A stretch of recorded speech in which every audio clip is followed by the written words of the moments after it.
मैं नोट कर रहा था कि कुरान मजीद में, बल्कि अक्सर मैं जो मेरे पास लोग आते हैं ना काउंसलिंग वगैरह के लिए, उन्हें मैं समझाता हूँ कि देखो कुरान में कोई भी एक स्टोरी भी होपलेस नहीं है।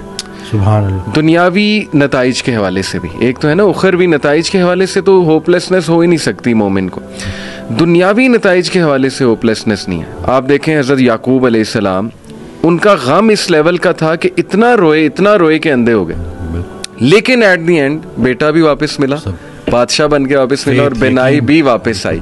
हज़रत अयूब का मैं तफसीर पढ़ा था अक्सर भी, सूरह अंबिया में काफ़ी अंबिया को अल्लाह ताला ने डिस्कस किया है, इस्माइल इस्लाम, जुल्किफ्ल, सुलेमान, दाऊद, सब के बारे में ना। फिर अल्लाह कहते हैं कुल्लु मिनस साबिरीन, all of them were patient, और अल्लाह ताला ने उन पर रहमत की। बहरहाल तफसीर में मैं पढ़ रहा था कि अयूब अलैहिस्सलाम को अल्लाह ने बहुत पेन से गुजारा, यानी वो रो पड़े और उन्होंने कहा कि निदा लगाई जब उन्होंने कि अन्नी मस्सनी ज़ुर्रु व अंता रहमुर रहीम, क्या है मेरे रब तकलीफ़ ने मुझे छू लिया है और तू बेशक तमाम रहम करने वालों में से रहम करने वाला है।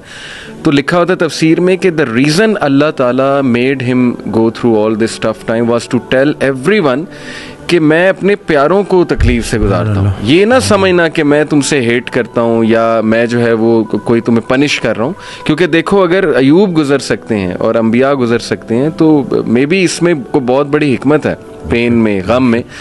तो लेकिन ये कि एंड में रिलीफ आया। अल्लाह कहते हैं हमने उसे रिलीफ दिया अपने बंदे को, उसके औलाद उसे वापस की, वाइफ तो साथ थी ही लेकिन ये कि औलाद बिछड़ गई थी।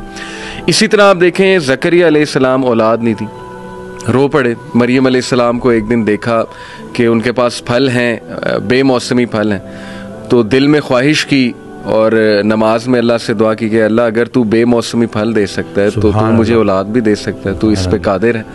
और फिर ये अल्फाज कि अल्लाह मैं तुझसे दुआ करके कभी मायूस हुआ ही नहीं। तो आप देखें कि उस वक्त बच्चे दिए और फिर वो खुद ही हैरान हो गए। यानी आप इंसान की हालत देखें, पहले खुद ही दुआ की, फिर जब अल्लाह ताला ने बच्चा दे दिया तो हैरान हो गए, कहते हैं रब मुझे कैसे हो सकता है। इसी तरह कई मिसालें डॉक्टर साहब हैं, यूसुफ अलैहिस्सलाम की, मूसा अलैहिस्सलाम, यानी सैड एंडिंग तो है ही नहीं। मैं हमेशा उन्हें समझाता हूँ कि देखो अल्लाह से उम्मीद इंसान से लगाओगे तो सैड एंडिंग है, वो फिर सैड होगी। अल्लाह से उम्मीद लगाओगे तो कोई ना कोई रिप्लेसमेंट आ जाएगी, कोई ना कोई राहत आ जाएगी, कहीं से कुछ आ जाएगा, अल्लाह संभाल लेगा।